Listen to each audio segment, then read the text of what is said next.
ওয়ালাইকুম ওয়া রাহমাতুল্লাহি ওয়া বারাকাতুহু। বাংলাদেশ খেলাফত মজলিসের মহাসচিব হেফাজতে ইসলাম বাংলাদেশের যুগ্ম মহাসচিব মাওলানা মামুনুল হক সাহেবের আহ্বানে আজকের সাংবাদিক সম্মেলন এখনই শুরু হবে। শুরুতেই আজকে দেশের এই কঠিন পরিস্থিতিতে যে সকল সাংবাদিক ভাইয়েরা উপস্থিত হয়েছেন তাদের সবাইকে আমরা মোবারকবাদ জানাচ্ছি। আজকের এই সাংবাদিক সম্মেলনে আমাদের মাঝে উপস্থিত আছেন বাংলাদেশ খেলাফত মজলিসের ঢাকা মহানগরী শাখার সহসভাপতি জনাব মাওলানা সানাউল্লাহ আমিনী। উপস্থিত আছেন বাংলাদেশ খেলাফত মজলিস ঢাকা মহানগরীর সহসভাপতি মাওলানা ইলিয়াস হামিদি। উপস্থিত আছেন বাংলাদেশ খেলাফত মজলিসের সহকারী প্রচার সম্পাদক জনাব মাওলানা মোহাম্মদ ফয়সাল। হেফাজতে ইসলাম বাংলাদেশের সহকারী প্রচার সম্পাদক ও বাংলাদেশ খেলাফত মজলিসের সহকারী প্রচার সম্পাদক মাওলানা মোহাম্মদ ফয়সাল। উপস্থিত বাংলাদেশ খেলাফত মজলিসের যুগ্ম মহাসচিব হযরত মাওলানা কুরবান আলী কাসিমি এবং আমাদের মাঝে উপস্থিত আছেন আজকের সাংবাদিক সম্মেলন যিনি আহ্বান করেছেন বাংলাদেশ খেলাফত মজলিসের সম্মানিত মহাসচিব হেফাজতে ইসলাম বাংলাদেশের সংগ্রামী যুগ্ম মহাসচিব জনাব হযরত মাওলানা মামুনুল হক। আমি মাওলানা আতাউল্লাহ আমিন বাংলাদেশ খেলাফত মজলিসের যুগ্ম মহাসচিব হেফাজতে ইসলাম বাংলাদেশ এর সহকারী সাংগঠনিক সম্পাদক। উপস্থিত আছেন বাংলাদেশ খেলাফত মজলিসের সভাপতি মণ্ডলী পরিষদের সদস্য জনাব মাওলানা আবুল হাসান জালালি। উপস্থিত বাংলাদেশ খেলাফত মজলিস ঢাকা মহানগরীর সভাপতি জনাব মাওলানা রুহুল আমিন খান। উপস্থিত মাওলানা মুফতি আব্দুল মুমিন, সেক্রেটারি বাংলাদেশ খেলাফত মজলিস ঢাকা মহানগরী। প্রিয় সাংবাদিক ভাইয়েরা, আজকের এই সাংবাদিক সম্মেলনে এখনই আমাদের মাঝে বক্তব্য পেশ করবেন এই উদ্ভূত দেশের রাজনৈতিক পরিস্থিতিতে নিজের রাজনৈতিক এবং আদর্শিক অবস্থান জাতির সামনে পরিষ্কার করবেন বাংলাদেশ খেলাফত মজলিসের মোহতারাম মহাসচিব হেফাজতে ইসলাম বাংলাদেশের অন্যতম যুগ্ম মহাসচিব জনাব হযরত মাওলানা মামুনুল হক।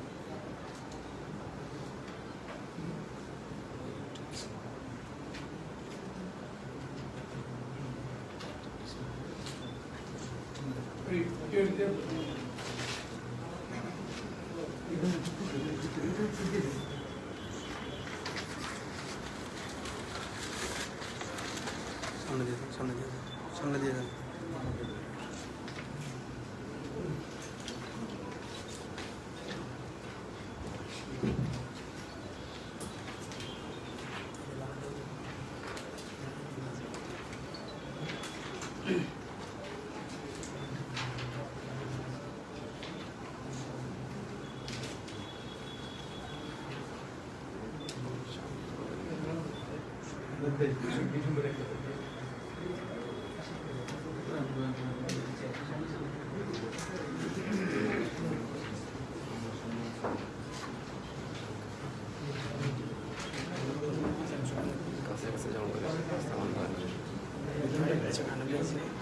আলোচনা সব কেটে দিতেছি।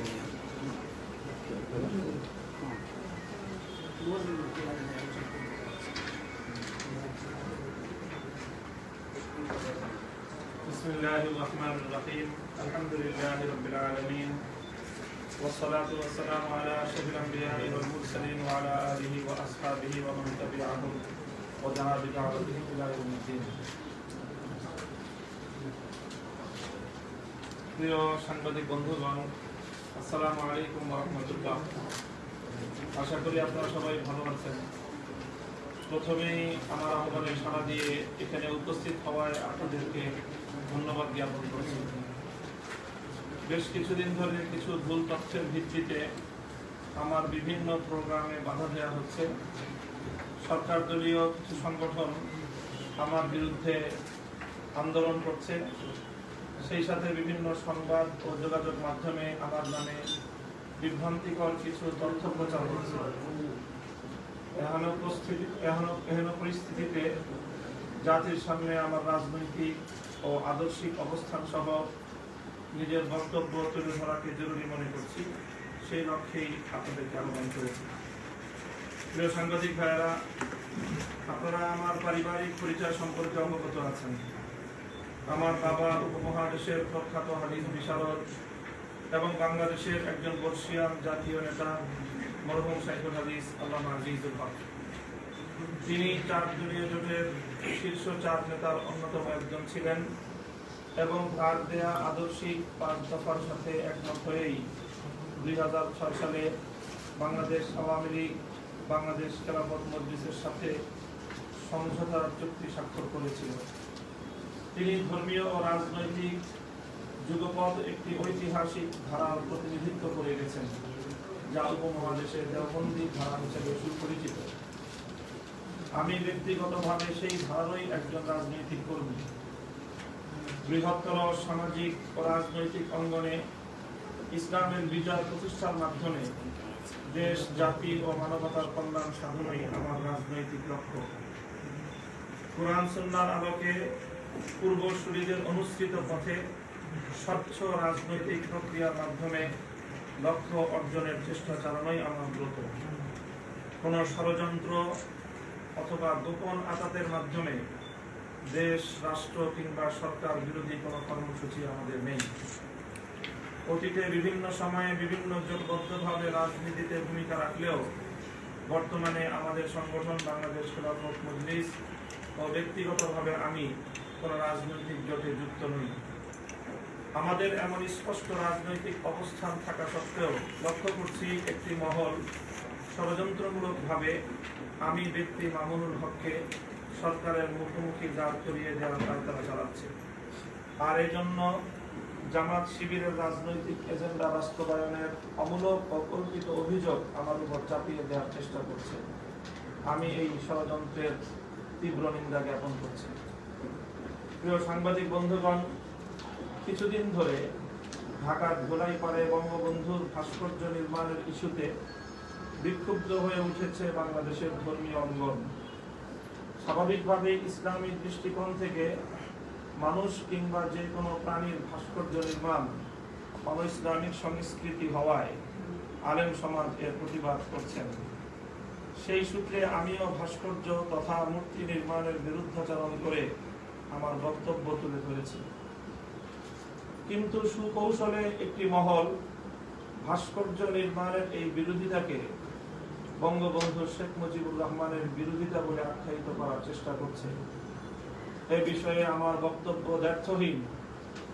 বাংলাদেশের স্বাধীনতা সংগ্রামের মহান নেতা বঙ্গবন্ধু শেখ মুজিবুর রহমানকে একজন মরহুম মুসলিম নেতা হিসেবে পরিপূর্ণ শ্রদ্ধা করি এবং তার রূহের মাগফিরাত কামনা করি। কখনো কোনোভাবেই এমন একজন প্রয়াত মরহুম জাতীয় নেতার বিরুদ্ধাচরণ করি না এবং করাকে সমীচীন মনে করি না। আবারও স্পষ্ট করে বলছি, আমাদের বক্তব্য ভাস্কর্যের বিরুদ্ধে, কোনোভাবেই বঙ্গবন্ধুর বিরুদ্ধে নয়। আমাদের বক্তব্য ভাস্কর্যের বিরুদ্ধে, কোনোভাবেই বঙ্গবন্ধুর বিরুদ্ধে নয়। প্রিয় সাংবাদিক বন্ধুগণ, অবস্থার দৃষ্টে মনে হচ্ছে আমার বিরুদ্ধে নানামুখী একটি ষড়যন্ত্র দানা বাঁধছে। ভুল তথ্যের ভিত্তিতে প্রশাসনকে আমার বিরুদ্ধে উস্কে দেওয়া হচ্ছে। আমি আশা করব এই অনভিপ্রেত অপতৎপরতা বন্ধ হবে। আমরা আরো উদ্বেগের সঙ্গে লক্ষ্য করছি, ইসলাম বিদ্বেষী মহল দেশের মধ্যে অরাজকতা সৃষ্টির জন্য বাংলাদেশের সর্বজন শ্রদ্ধেয় 2 মহান ধর্মীয় ব্যক্তিত্ব মরহুম শাইখুল হাদিস আল্লামা আজিজুল হক ও মরহুম সৈয়দ ফজলুল করিম পীর সাহেব চরমনাইয়ের বিরুদ্ধে মিথ্যা অপবাদ ও জঘন্য কটূক্তি করে যাচ্ছে, তাদের হাজারো অনুসারীদেরকে উস্কে দিয়ে একটি সাম্প্রদায়িক অস্থিতিশীলতা সৃষ্টির পায়তারা করছে, অথচ সরকার ও প্রশাসন এ ব্যাপারে সম্পূর্ণ নির্বিকার। আমরা এ বিষয়ে সরকারের যথাযথ পদক্ষেপ গ্রহণের দাবি জানাচ্ছি। আলেম ওলামা ও ইসলাম বিরোধী এমন বহুমুখী ষড়যন্ত্রের বিরুদ্ধে দেশের বিভিন্ন অঞ্চলে স্বতঃস্ফূর্তভাবে ধর্মপ্রাণ জনতা প্রতিবাদ ও বিক্ষোভ প্রদর্শন করছে। গত 27 নভেম্বর বাদ জুমা বাইতুল মুকাররম থেকে এমনই একটি বিক্ষোভ মিছিল অনুষ্ঠিত হয়। স্বতঃস্ফূর্ত তৌহিদি জনতার সেই মিছিলে পুলিশ লাঠিচার্জ করে এবং 23 জন মিছিলকারীকে আটক করে। আমরা আটককৃত সকল বন্দীদেরকে অনতিবিলম্বে মুক্তি দেওয়ার দাবি করছি। পরিশেষে আবারও আপনাদের প্রতি ধন্যবাদ জ্ঞাপন করছি মূল্যবান সময় দিয়ে আমাদের সাংবাদিক সম্মেলন সফল করার জন্য। ধন্যবাদ সকলকে। আসসালামু আলাইকুম ওয়া রাহমাতুল্লাহ।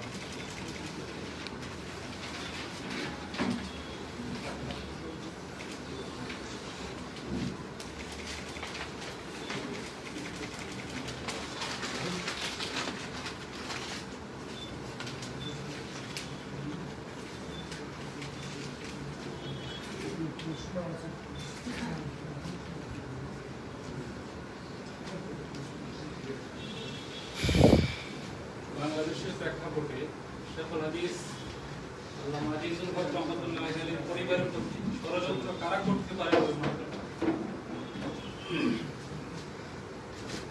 আমরা আশঙ্কা করছি এবং বিভিন্ন আভাসের আলামতের দ্বারা এটা বুঝতে পারছি যে প্রধানত ষড়যন্ত্রকারী একটি মহল, যারা এদেশে নাস্তিক মুরতাদ নামে পরিচিত এবং যারা এদেশে ইসলামকে এবং ইসলামী শক্তিগুলোকে সবসময় দুর্বল করতে চায়, ইসলাম বিদ্বেষী মহলটি প্রধানত।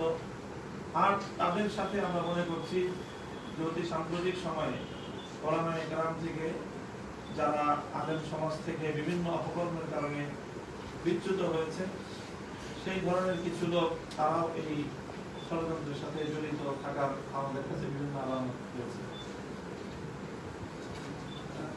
আমি মাহফুজ খন্দকার ইনস্টিটিউটে কাজ করি। আপনার এখানে বক্তব্য কিছু বিষয় উঠে আসছে যেগুলো আমাদের অনেকে জানাই ছিল আগে থেকে। আজকে আপনি মূল বার্তা কি দিতে চাচ্ছেন? মুক্তি বিরোধী বা ভাস্কর্য বিরোধী অনেকেই কথা বলতেছেন, আপনি প্রধান চরিত্রে বলেন কেন? সব জায়গায় আপনার আলোচনাটা কেন হচ্ছে বলা?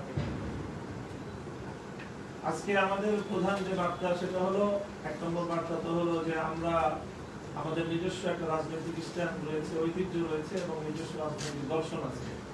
আমরা কারো এজেন্ডা বাস্তবায়ন করার জন্য রাজনীতি করি না। আমরা আল্লাহ এবং আল্লাহ রাসূল কোরআন সুন্নাহর এজেন্ডা এবং দেশ জাতির কল্যাণে আমরা আমাদের ভূমিকা পালন করি।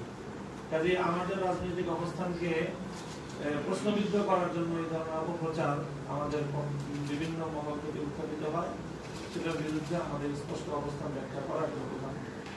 দ্বিতীয় ভাস্কর্যের বিরুদ্ধে কথা। ভাস্কর্যের বিরুদ্ধে শুধুমাত্র রাজনৈতিক অবস্থান থেকে নয়, বরং ধর্মীয় অবস্থান থেকে সারা পৃথিবীর ধর্মীয় যতগুলো স্কুল অফ থট রয়েছে, কেউ ভাস্কর্যের পক্ষে কোনো কথা বলার কোনো অবকাশ নেই। এই জন্য সকলেই ভাস্কর্য মূর্তির বিরুদ্ধে কথা বলছে এবং বলবে। সেই জায়গাটা থেকে আমিও বলছি, এখানে অন্য সকলকে উপেক্ষা করে শুধুমাত্র আমাকে একটা প্রধান প্রতিপক্ষ হিসেবে সাব্যস্ত করে এবং আমার কথার কিছু বিকৃতি ঘটিয়ে এবং মূল বক্তব্যকে পাশ কাটিয়ে আমি যেটা পরিষ্কার বলছি যে আমাদের বক্তব্য ভাস্কর্যের বিরুদ্ধে, বঙ্গবন্ধুর বিরুদ্ধে অবশ্যই নয়, কিন্তু সেখানে আমার বক্তব্যকে খণ্ডিত আকারে বিকৃত করে আমার বক্তব্যকে বঙ্গবন্ধুর বিরুদ্ধে দাঁড় করিয়ে একটি সংঘাতমূলক এবং সরকার দলীয় বিভিন্ন সংগঠনগুলোকে আমার বিরুদ্ধে ময়দানে নামিয়ে দেওয়ার একটা অশুভ তৎপরতা লক্ষ্য করছি। আমি মনে করি যে এটা একটা ষড়যন্ত্রের কারণে এটা হচ্ছে।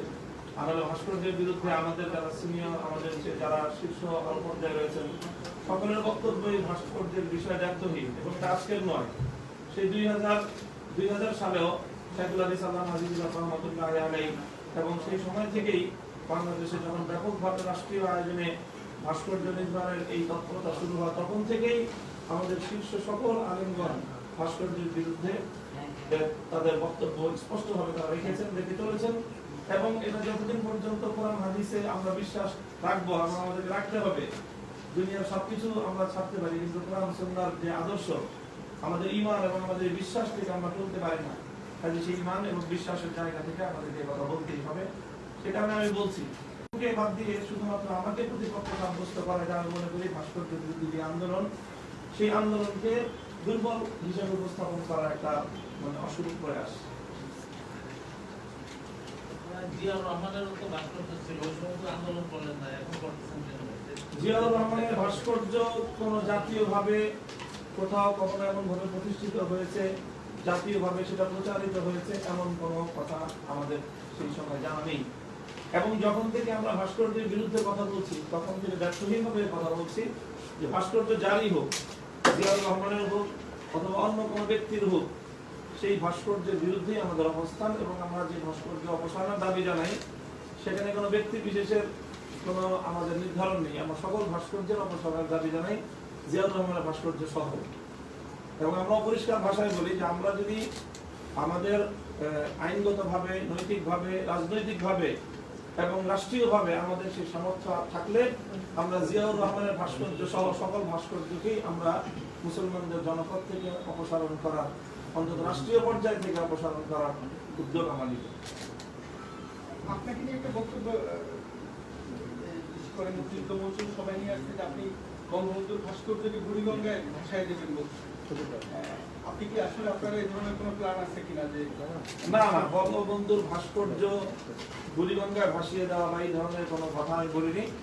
আমি যে বক্তব্য রেখেছি সেটা হলো ওই যে কথা বললাম যে আমাদের যদি কখনো রাষ্ট্রীয়, আইনগত, রাজনৈতিক সেই সামর্থ্য অর্জন হয়, তখন আমরা আমাদের আদর্শিক জায়গা থেকেই কোনো ভাস্কর্য আমরা রাখবো না, সব ভাস্কর্য আমরা অপসারণ করব। সে কথা আমার না, যেটা আপনি কোট করবেন, এমন কোনো বক্তব্য হয় বাংলাদেশের কথা নয়। বুড়িগঙ্গায় ভাসিয়ে দিয়ে বা ফেলে দেওয়ার বক্তব্য আপনার না? না, এটা আমার কোনো বক্তব্য না।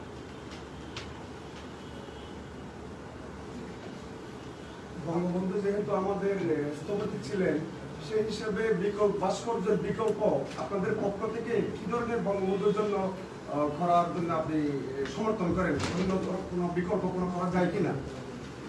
সেটা ইতিমধ্যে এই ভাস্কর্য বিরোধী আন্দোলনের সাথে যারা বিভিন্ন সম্পৃক্ত রয়েছেন, তাদের বিভিন্ন জনের পক্ষ থেকে এই কথাগুলি এসেছে। আমরাও মনে করি যে একজন মরহুম ব্যক্তিকে, বিশেষ করে ইসলাম ইমানের উপর যাদের মৃত্যু হয়েছে, তাদের মৃত্যুর পরে তাদের জন্য সবচেয়ে বড় যেটা প্রয়োজন, সেটা হলো তাদের পরজগতে তাদের সওয়াব এবং পরজগতে আল্লাহ রহমতের প্রয়োজন, মাগফিরাতের প্রয়োজন। কাজে এমন কিছুই আমরা চাই যেটার দ্বারা তার পরকালে বঙ্গবন্ধু বাংলাদেশের স্বাধীনতার স্থপতি, বাংলাদেশের রাষ্ট্রের প্রতিষ্ঠাতা, বাংলাদেশের স্বাধীনতার মহানায়ক, যার প্রতি আমাদের দলমত নির্বিশেষে সকল বাংলাদেশের মানুষের শ্রদ্ধাবোধ রয়েছে, সেই জায়গা থেকে আমরা আশা করি যে এমন কিছুই হবে যার দ্বারা বঙ্গবন্ধু তার কবরের মধ্যে তিনি সওয়াব লাভ করবেন। এবং এমন কিছু করা হবে না যেটার কারণে তিনি আল্লাহর নিকট লজ্জিত হন। বুখারী শরীফের হাদিস সহ স্পষ্টভাবে বর্ণিত আছে, জীবিত ব্যক্তিরা মৃত ব্যক্তিদেরকে নিয়ে শরীয়ত বিরোধী কোনো কাজ করলে সেটার কারণে মৃত ব্যক্তিকেও আল্লাহ সম্মুখে লজ্জিত হতে হয়। কাজে আমরা এটা পরিষ্কার মনে করি, এটা আমাদের ঈমান এবং আমাদের বিশ্বাস।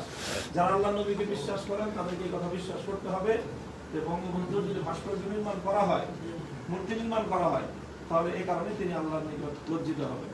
আমরা চাই না আমাদের এই মহান নেতা আল্লাহর নিকট লজ্জিত হন, বরং আমরা চাই তিনি আল্লাহর নিকট সম্মানিত হন এবং তিনি যেন পরকালে মুক্তি পান, সেটাই আমাদের প্রত্যাশা। আপনাদের এই দাবিটা কি আপনারা বক্তব্যের মাধ্যমে না দিয়ে, সভা সমাবেশে না দিয়ে, আপনারা রাষ্ট্রের কাছে বা আওয়ামী লীগের দলের কাছে আপনারা কি এটাকে সংলাপ আকারে জানাতে পারতেন না, বা জানানোর ইচ্ছা আছে কিনা আপনার? আপনি যে সংলাপ আকারে আগে পরে অনেক সময় জানানো হয়েছে, এটা নতুন কোনো, আমি আবার বলতেছি, এটা নতুন কোনো এজেন্ডা নয়। এই এজেন্ডা নিয়ে শাইখুল হাদিস আল্লামা মাজিদুর রহমাতুল্লাহ আলাইহি 2000 সালে বড় সংগ্রাম করেছেন, অনেক বড় আন্দোলন করেছেন। সেই সময় থেকে এটা জানানো হচ্ছে। সর্বশেষও যে সুপ্রিম কোর্টের থেমিসের যে ভাস্কর্য ছিল, সেই সময়ে সকল আলেম ওলামা এটা মাননীয় প্রধানমন্ত্রীর সামনে যথাযথভাবে উপস্থাপন করেছেন।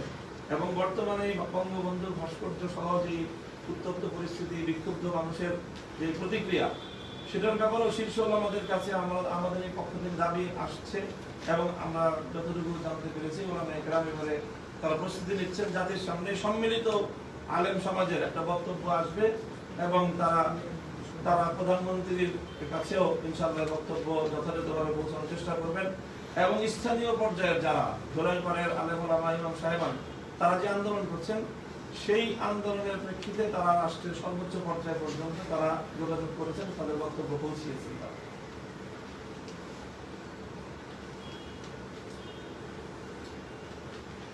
গতকাল আওয়ামী লীগের কেন্দ্রীয় নেতৃবৃন্দ ভাস্কর্য করবেই বলে ওয়াদাবদ্ধ করেছেন এবং বলেছেন যে আমরা কোনো বাধা আমাদের কাজ করতে পারবে না। আপনারা কি ভাস্কর্য ভাঙার জন্য বা ভাস্কর্য সরানোর জন্য নতুন কোন কর্মসূচিতে যাবেন নাকি এখানেই থেমে যাবেন? আসলে আমি আবারও বলছি যে এখানে বিষয়টা ইমানের প্রশ্ন, এখানে থেমে যাওয়ার কোনো অবকাশ আমাদের নেই। আমরা ভাস্কর্যের বিরুদ্ধে, মূর্তির বিরুদ্ধে, বিশেষ করে রাষ্ট্রীয়ভাবে মুসলিম জনপদে যদি মূর্তি বা ভাস্কর্য স্থাপনের চেষ্টা করা হয় আমরা এটার বিরুদ্ধে বলেই যাব। তবে হ্যাঁ, আমাদের বলাটা আমাদের সামর্থ্যের আলোকে হবে। আমরা রাষ্ট্রের বিরুদ্ধে কোনো যুদ্ধে জড়াবো না, এমন কোনো পদক্ষেপ আমরা নিব না যেটা হতকারিতামূলক হয়, দেশের আইন শৃঙ্খলা, জনগণের জানমালের নিরাপত্তা বিঘ্নিত করে, এমন কোনো পদক্ষেপ নেওয়ার কখনোই আমাদের চিন্তা না। তবে হ্যাঁ, আমরা এই কথা ভাস্কর্য বিরোধী, মূর্তি বিরোধী আমাদের বক্তব্য, এটা আমরা কখনোই বন্ধ করতে পারবো না। এটা বন্ধ করলে আমাদের ইমানের দাবি আমরা পূরণ করতে ব্যর্থ হব। আপনি আপনার বক্তব্যের মধ্যে জামাতের বিষয়টা বলছেন, আপনাদের একটা রাজনৈতিক আদর্শ থাকার পরেও আপনি বারবার আপনাকে জামাত ভাষা কেন বলা হচ্ছে? বেশ কয়েকজন আরো আমার পক্ষ থেকেও আমরা একটা অভিযোগ শুনতে পাই আপনি জামাতের সাথে জামাতের সম্পর্ক আছে। সেটা হলো আমার কাছে মনে হয় যে বাংলাদেশে বর্তমানে এটা একটা কৌশল, যে কাউকে যদি কোনোভাবে ঘায়েল করতে হয় খুব সহজ একটা উপায় হলো হয় তাকে জঙ্গিবাদের অপবাদ দাও, না হয় তাকে জামাত শিবিরের ট্যাগ লাগাও। আমরা লক্ষ্য করেছি যে এই অপতৎপরতার মাধ্যমে বাংলাদেশে অনেক অপকর্ম হয়েছে। বুয়েটের মেধাবী ছাত্র আবহাওয়া খারাপকে হত্যা করা হয়েছে এই ট্যাগ দিয়ে। আমি মনে করি আমার মহল থেকে হয়তো কেউ ঈর্ষান্বিত হয়ে মনে করছে যে আমাকে এই ট্যাগটা দিতে পারলে আমাদের যে রাজনৈতিক যে একটা অগ্রযাত্রা হচ্ছে সেটাকে ব্যাহত করা যাবে, কোনো অশুভ চিন্তা কেন থেকে থাকতে পারে। এবং আমরা আমাদের বক্তব্য পরিষ্কার, দ্ব্যর্থহীন, যে আমরা জামাতের সাথে আমাদের মূল যে বিরোধটা সেগুলো আকীদাগত জায়গায়, বিশ্বাসগত জায়গায় এবং এটা পরম্পরায়। আমার আব্বাজান শাইখুল হাদিস রহমতুল্লাহ আলাইহি তিনি এই চিন্তার বিরুদ্ধে আকীদাগত জায়গায় তার বক্তব্য, তার লিখনী পরিষ্কার রয়েছে কাজী, এবং আমরা বরাবরই সেই চিন্তারই লালনকারী। কাজী এত স্পষ্ট ব্যর্থহীন অবস্থান থাকার পরেও আমাদের বিরুদ্ধে অপপ্রচারটা এটা মনে করি সুপরিকল্পিত এবং এর মধ্যে আমাদের মহলেরও কারো কারো ইন্ধন রয়েছে এবং তারাও হয়তো এই ধরনের কোনো খায়াস রাখে যে আমাদের অগ্রযাত্রা থেমে গেলে হয়তো তারা কোনোভাবে লাভবান করবে এমন চিন্তা করছে। জানেন যে ইতিমধ্যে ছাত্রলীগের সভাপতি বাহিনীর খান জয় আপনার ব্যক্তিত্ব নিয়ে বিভিন্ন ধরনের বিষাদঘাত করছে। তো বাংলাদেশ সরকারের কিছু আইন আছে, এই বিষয়ে আপনি আইনে কোনো পদক্ষেপ নেবেন কিনা এটা জানতে চাই। এটা যদি প্রয়োজন মনে করি যে কখনো যে আইন আমাকে আইনগতভাবে যদি কখনো সাপোর্ট দিতে হয়, আইনের আশ্রয় দিতে হয়, তাহলে সেটা দেব। এই মুহূর্তে সেটা ভাবছি না। 27 তারিখ যারা গ্রেফতার হলেন এদের বিষয়ে সর্বশেষ জানাবেন এবং আপনারা কোনো পদক্ষেপে যাচ্ছেন কিনা তাদের মুক্তির জন্য? তাদের মুক্তির জন্য আমরা দাবি জানিয়েছি। আমাদের হেফাজতে ইসলাম বাংলাদেশের আমির আল্লামা বাবু নগরী তিনিও বলেছিলেন, দাবি জানিয়েছিলেন 24 ঘন্টার মধ্যে তাদেরকে মুক্তি দেওয়ার, কিন্তু আমাদের দাবির প্রতি ধন্যবাদ পাওয়া হয়নি, বরং তাদেরকে কোর্টে চালান করে দেওয়া হয়েছে, মামলা হয়েছে তাদের বিরুদ্ধে। আমরা আইনগতভাবে উদ্যোগ নিয়েছি, মুক্তি করেছি এবং আমরা আশা করি যে তাদের যথাযথ আইনি প্রক্রিয়ার মাধ্যমে তারা মুক্তি পাবে ইনশাআল্লাহ।